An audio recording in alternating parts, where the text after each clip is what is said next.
Quais são os motivos do fracasso da chamada Era Mauá? Sabotagens, ou seja, oposição dos grandes latifundiários, oposição da aristocracia rural, que queria que o Brasil permanecesse um país agroexportador, que já tinha a sua definição dentro da divisão internacional do trabalho como um fornecedor de matérias-primas para a Europa e um consumidor de produtos industrializados. Ou seja, a aristocracia rural brasileira não desejava que o Brasil se tornasse um país industrial. Outro fator que também contribuiu significativamente para o colapso da Era Mauá, para a falência de Irineu Evangelista de Souza, foi a falta de apoio do governo imperial. O governo imperial não criou mecanismos para que esse surto de industrialização pudesse contribuir para uma alteração na estrutura econômica nacional. Muito pelo contrário, senhores. E um outro fator também que foi fundamental para que esse surto de industrialização não se concretizasse no Brasil era a concorrência com os produtos ingleses, de melhor qualidade e muitas vezes mais baratos, apesar da elevação das alíquotas de importação, como, por exemplo, nós vimos na tarifa Alves Branco de 1844. Então, devido a esses fatores, Irineu Evangelista de Souza, que era um grande industrial do século XIX, um grande empresário, dono de vários empreendimentos no país, acabou vendo grande parte de suas empresas indo à bancarrota, indo à falência.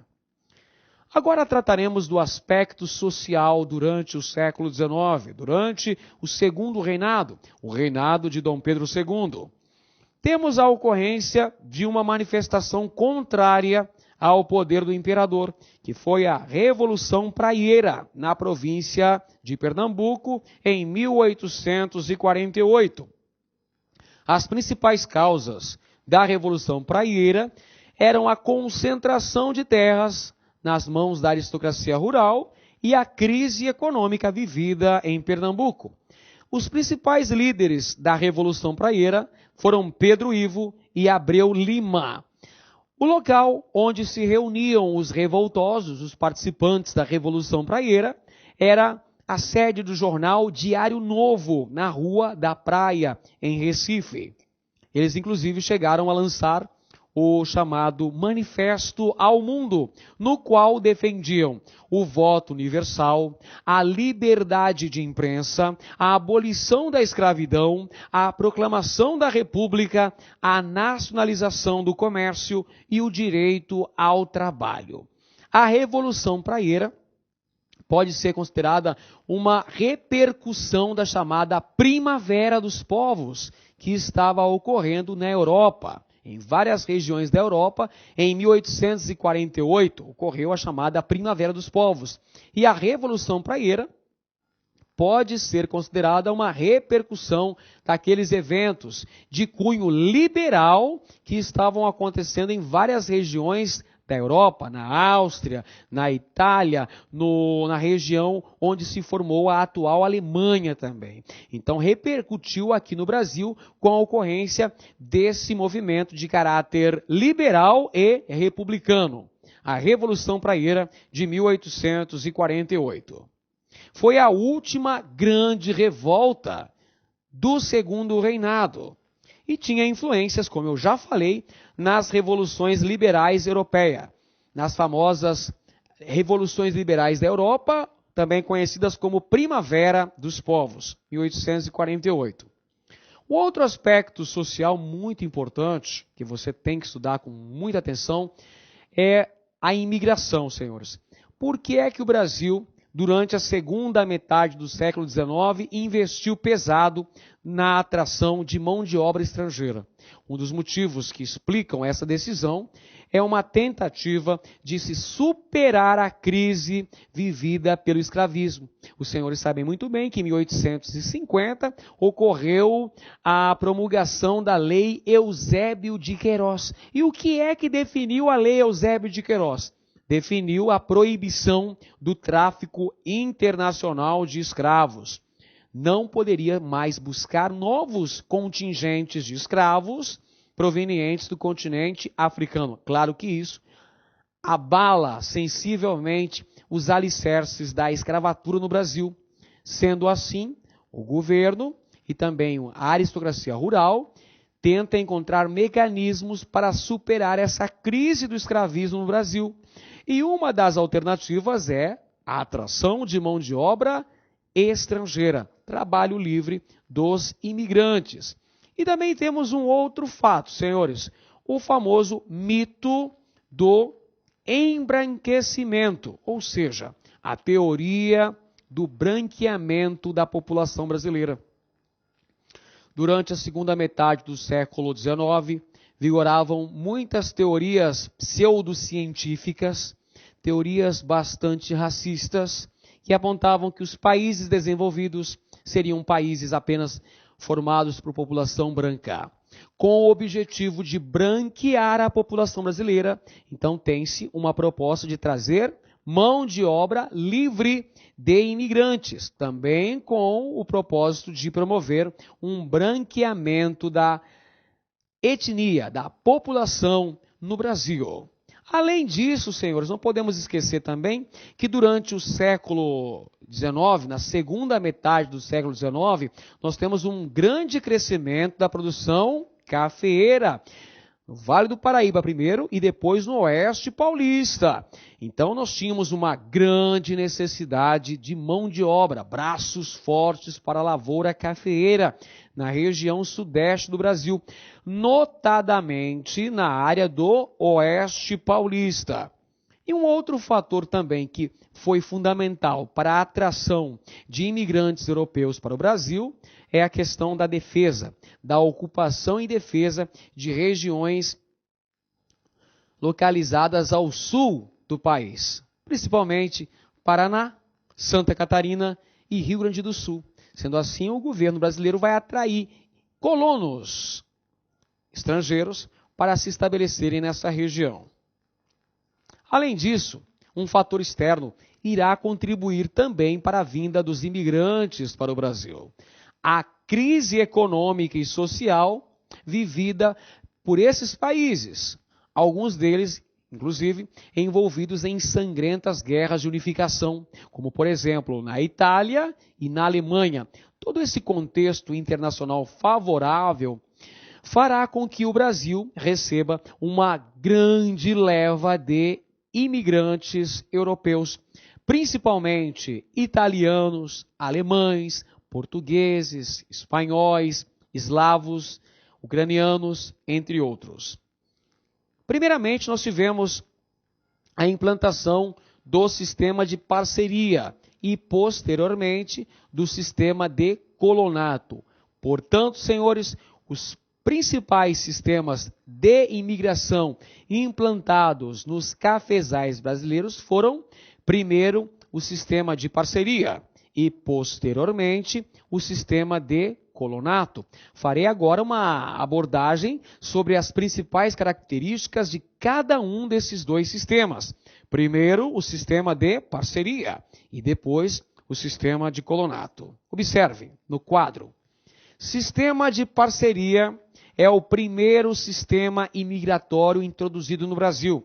Isso em 1847, por iniciativa do senador Nicolau de Campos Vergueiro. Dentre as principais características do sistema de parceria estavam o trabalho familiar camponês. O colono dividia os lucros e os prejuízos e ficava com a metade da produção. Por isso que é sistema de parceria. Entretanto, os colonos se endividavam com passagens, com mantimentos, com juros elevados, com exploração aviltante. Eventualmente, era permitida uma pequena roça ao imigrante. Esse é o primeiro sistema de colonização implantado no século XIX no Brasil, nos cafezais, trazendo os imigrantes. O sistema de parceria, que acabou redundando num grande fracasso. O sistema de parceria não funcionou E por que é que o sistema de parceria não deu certo no Brasil, senhores?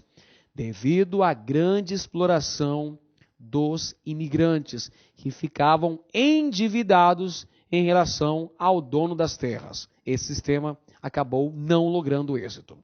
Posteriormente, nós tivemos o sistema do colonato, no Oeste Paulista, por volta de 1870. Esse sistema era subvencionado pelo governo, ou seja, o governo chegava a pagar a viagem do imigrante da Europa para o Brasil e indicava a região para onde o imigrante deveria se estabelecer. Trabalho familiar camponês. O camponês recebia 2 salários, um fixo anual e o outro por produtividade.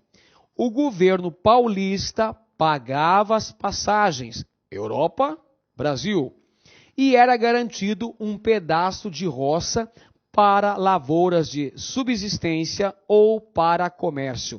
O sistema de colonato, que foi implantado na segunda metade do século XIX na região do Oeste Paulista, logrou êxito, representou um sucesso. Então perceba, são 2 sistemas de colonização de imigrantes nos cafezais brasileiros durante o século XIX. O sistema de parceria não deu certo, devido à exploração do governo, exploração dos imigrantes. Os latifundiários exploravam de forma aviltante a mão de obra dos imigrantes europeus. Já o sistema de colonato acabou tendo um grande resultado, um resultado positivo, porque o governo subvencionava essa imigração, ou seja, o governo patrocinava a vinda desses imigrantes para o Brasil. Esses imigrantes trabalhavam e, posteriormente, pagavam essa viagem. Esse sistema acabou dando certo. Agora trataremos, senhores, acerca da questão da escravidão no Brasil. A crise do escravismo no Império. São vários os fatores que contribuíram para que o sistema escravista brasileiro entrasse em franca decadência. Primeiro fator, a oposição inglesa, a decretação da Lei Bill Aberdeen, em 1845. A Lei Bill Aberdeen é uma represália do governo inglês à tarifa Alves Branco, de 1844, que tinha elevado substancialmente a tarifa para a entrada de mercadorias inglesas no Brasil. Em represália a essa atitude por parte do governo brasileiro, o governo inglês decreta o Bill Aberdeen, que autorizava a Marinha de Guerra britânica a aprisionar todo e qualquer navio que fosse pego no Atlântico com carga de escravos africanos. A oposição inglesa é um dos fatores que vai gerar a crise do escravismo, mas não é a única e nem tampouco a principal. Em 1850, nós temos a decretação da Lei Eusébio de Queiroz. A Lei Eusébio de Queiroz proibia o tráfico intercontinental. Ela promoveu o fim do tráfico de escravos para o Brasil. A solução imediata para a carência de escravos, principalmente na região dos cafezais, da região sudeste do Brasil, foi o tráfico interprovincial, ou seja, a transferência de escravos de áreas pouco desenvolvidas no aspecto econômico para áreas de uma economia mais produtiva, no caso, a região sudeste, onde estava a produção cafeeira. Entretanto, o tráfico interprovincial de escravos não conseguiu atender com êxito a demanda crescente de mão de obra nos cafezais.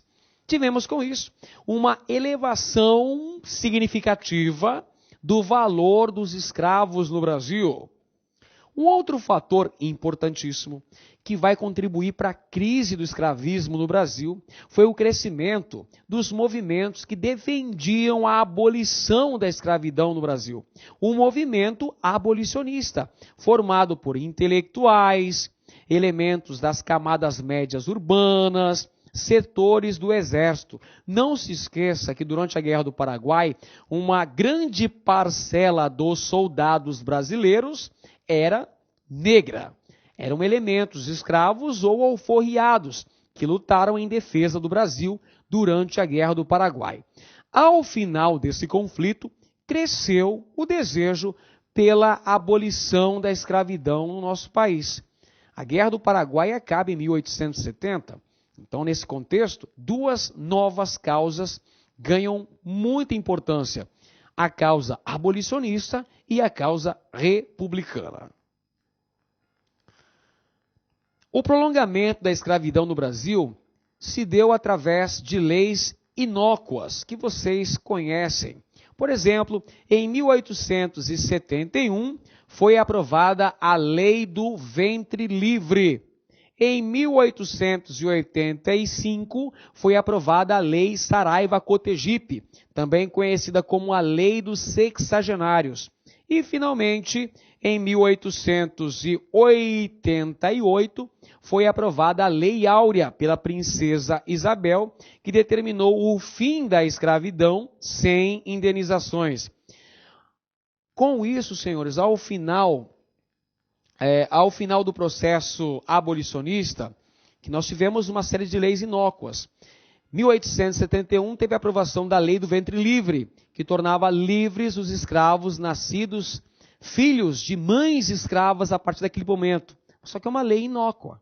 É tapar o sol com a peneira, evidentemente, porque não é uma lei expressiva que garante uma emancipação por completo.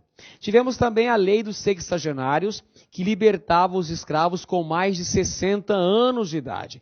Uma lei que, na verdade, mais beneficiava aos grandes latifundiários do que aos próprios interessados escravos. E em 1888, no dia 13 de maio, a princesa Isabel assinou a famosa Lei Áurea, colocando fim definitivo à escravidão no Brasil. Porém, senhores, é importante destacarmos que, depois da abolição, os negros continuaram marginalizados na sociedade brasileira.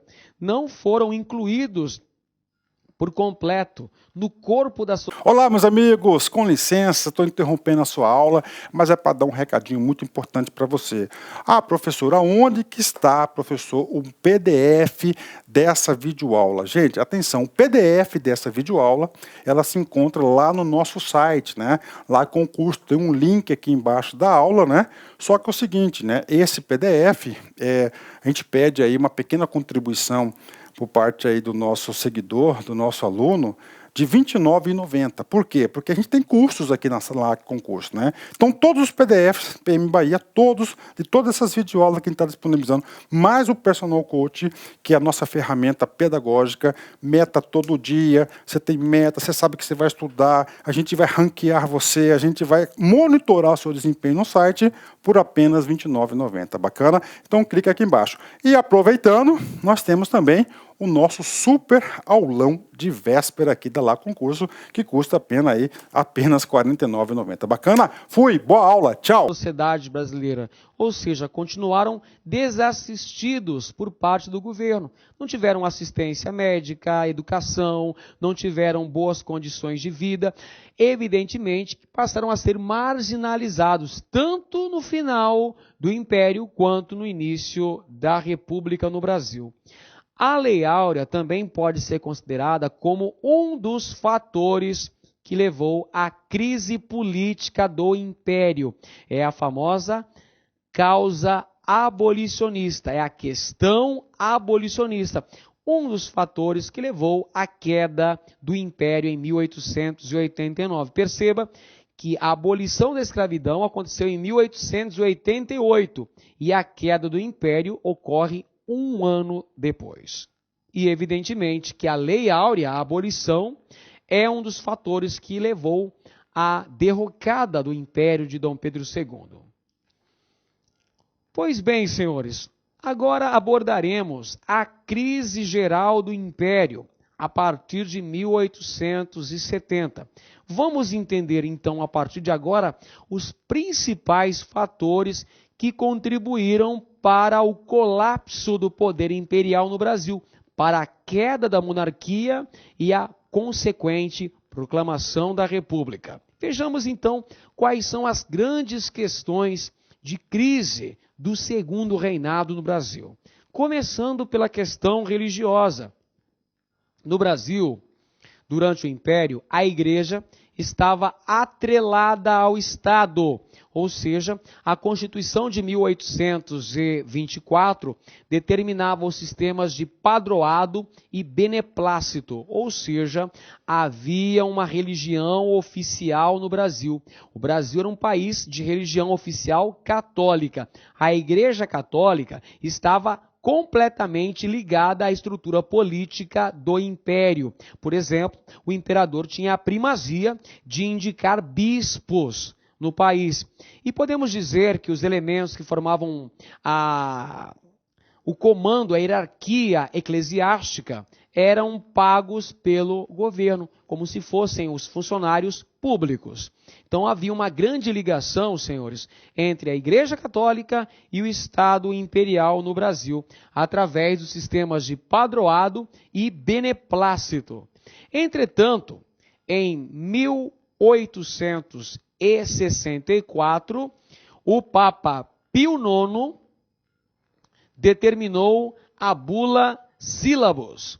Essa determinação papal visava expulsar todos os elementos da maçonaria dos quadros da Igreja Católica. Essa determinação do Papa Pio IX visava excluir todos os maçons que fizessem parte dos quadros da Igreja Católica no Brasil. Entretanto, senhores, não podemos esquecer que para uma determinação papal ser válida no Brasil, ela precisava da autorização do imperador. E não se esqueça que o imperador Dom Pedro II era maçom. Evidentemente que ele não iria permitir que essa lei, que prejudicava elementos da maçonaria, vigorasse no Brasil, o que vai fazer com que tenhamos a famosa questão religiosa. Questão religiosa vai ser uma oposição entre alguns elementos da Igreja Católica Apostólica Romana e o Império Brasileiro. Isso vai acontecer porque Dom Pedro II proíbe tal determinação no Brasil. Afinal de contas, ele era maçom também. Entretanto, os bispos de Olinda e de Recife descumprem as ordens do imperador e acabam sendo presos. E posteriormente foram libertados, foram anistiados. Entretanto, a igreja deixou de prestar apoio ao imperador Dom Pedro II. Temos a questão religiosa, ou seja, um rompimento do apoio da Igreja Católica junto ao imperador por conta da prisão dos dois bispos, o bispo de Olinda e o bispo de Belém do Pará.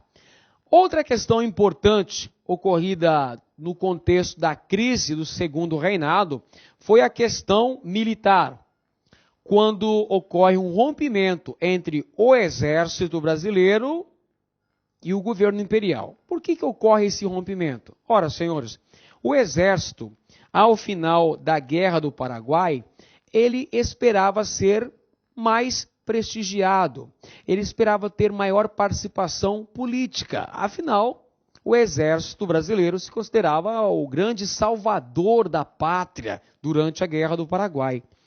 Entretanto, não foi isso que aconteceu. O exército, desprestigiado pelo governo, por conta dos baixos salários, da pouca aparelhagem do exército, dos parcos investimentos feitos nesse setor pelo imperador, levaram a um grande desgaste, um descontentamento por parte das lideranças militares no Brasil. E o exército, diga-se de passagem, saiu extremamente fortalecido após a Guerra do Paraguai. E o exército queria uma participação política mais significativa. O exército queria discutir política na imprensa.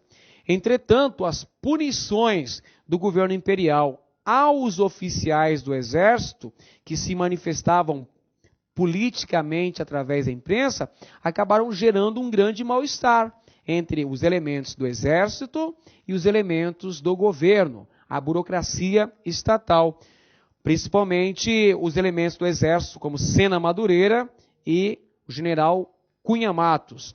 Com isso, nós temos a penetração de ideias abolicionistas e republicanas positivistas.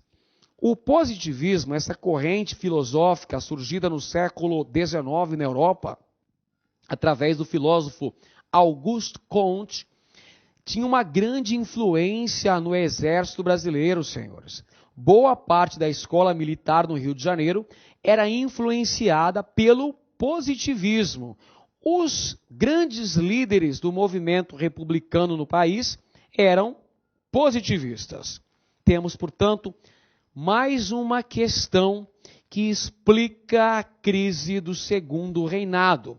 É a questão militar, o rompimento do apoio do exército junto ao Império Brasileiro. Mais uma questão importante que explica a queda da monarquia em 1889, é a questão republicana. Em 1870, temos a decretação do Manifesto Republicano, no Rio de Janeiro. Uma dissidência radical do Partido Liberal passa a apoiar a implantação do regime republicano no Brasil. Temos, então, o Manifesto Republicano, que pode ser considerado um início das ideias republicanas para valer no Brasil. É claro que as ideias republicanas já circulavam no Brasil desde a época da colônia, desde a Inconfidência Mineira, a Conjuração Baiana, por exemplo. Mas agora temos a formação de um partido republicano, de um partido que vise a implantação da república no Brasil. Isso ocorre em 1873, com a fundação do PRP, Partido Republicano Paulista, formado pelos grandes cafeicultores do estado de São Paulo. Por que eles vão passar a apoiar a causa republicana em detrimento do império, senhores? Porque esses cafeicultores acreditavam que havia um descompasso entre o poderio econômico deles, os grandes cafeicultores do Oeste Paulista, e sua pequena participação na política nacional. É por isso que os grandes proprietários de terra, os grandes cafeicultores do Oeste Paulista, passam a ser favoráveis à implantação do regime republicano no país. 1873, fundação do PRP, o Partido Republicano Paulista, que foi um importante partido político durante as primeiras décadas da República no Brasil. O abolicionismo em contradição com o escravismo, defendido pelas velhas elites aristocráticas cariocas. Enquanto as velhas elites aristocráticas do Vale do Paraíba defendiam veementemente a manutenção da escravidão, estes elementos que fundaram o Partido Republicano passam a ser favoráveis à emancipação dos escravos, ou seja, à abolição definitiva da escravidão no Brasil. E a ideia do federalismo, a defesa da maior autonomia para os estados. O Partido Republicano contou com um substancial apoio de elementos das classes médias urbanas que também se sentiam pouco representadas pelo governo imperial. E aí, o império de Dom Pedro II passa a ser atacado por todos os setores. E aí o império, interessante, senhores, que a própria imprensa passa a associar o império ao atraso, à decadência, a algo obsoleto. E passam a associar a república ao novo, ao desenvolvimento, ao moderno. Isso vai contribuir também para a sensível queda do império no Brasil nas últimas décadas do século XIX. Mais uma questão importante, senhores. questão abolicionista. São várias questões que justificam a queda, a crise do império no Brasil. Questão religiosa, questão militar, questão republicana e questão abolicionista. Essa também é outra importante questão que contribuiu para a crise do império, a crise do governo de Dom Pedro II.